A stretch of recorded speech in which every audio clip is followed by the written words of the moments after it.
இந்திய ரிசர்வ் வங்கி ஆளுநர் சஞ்சய் மல்ஹோத்ரா கடந்த பிப்ரவரி மாதம் நடைபெற்ற RBI நிதி கொள்கை கூட்டத்தில் ரெப்போ வட்டி குறைப்பு, புதிய ரூபாய் நோட்டுகள் வெளியிடுவது குறித்து அறிவித்திருந்தார். இந்த நிலையில் புதிய 100 மற்றும் 200 ரூபாய் நோட்டுகளை விரைவில் அறிமுகம் செய்ய உள்ளதாக ரிசர்வ் வங்கி அறிவித்திருக்கிறது. இது புதிய ஆளுநர் சஞ்சய் மல்ஹோத்ராவின் கையெழுத்துடன் இருக்கும் என ரிசர்வ் வங்கியின் தலைமை பொதுச் செயலாளரான புனித் பஞ்சோலி தெரிவித்துள்ளார். இந்த திடீர் மாற்றத்திற்கான காரணம் என்னவென்று தெரியுமா? பண விநியோகம் பராமரிப்பதற்காக மற்றும் வங்கி அமைப்பின் நிலைத்தன்மையை உறுதி செய்வதற்காக இந்த நடவடிக்கை எடுக்கப்பட்டுள்ளதாக ரிசர்வ் வங்கி தரப்பில் கூறப்பட்டுள்ளது.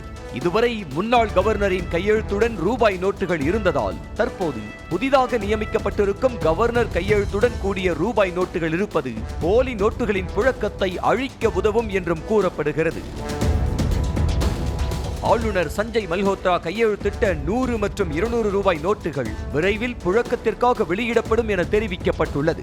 புதிய ஆளுநராக சஞ்சய் மல்ஹோத்ரா பதவியேற்றவுடன் சென்ற மாதம் அவர் கையெழுத்துடன் கூடிய 50 ரூபாய் நோட்டு வெளியானது குறிப்பிடத்தக்கது. செய்திகளை உடனுக்குடனும் துல்லியமாகவும் தெரிந்து கொள்ள சப்ஸ்கிரைப் பண்ணுங்க.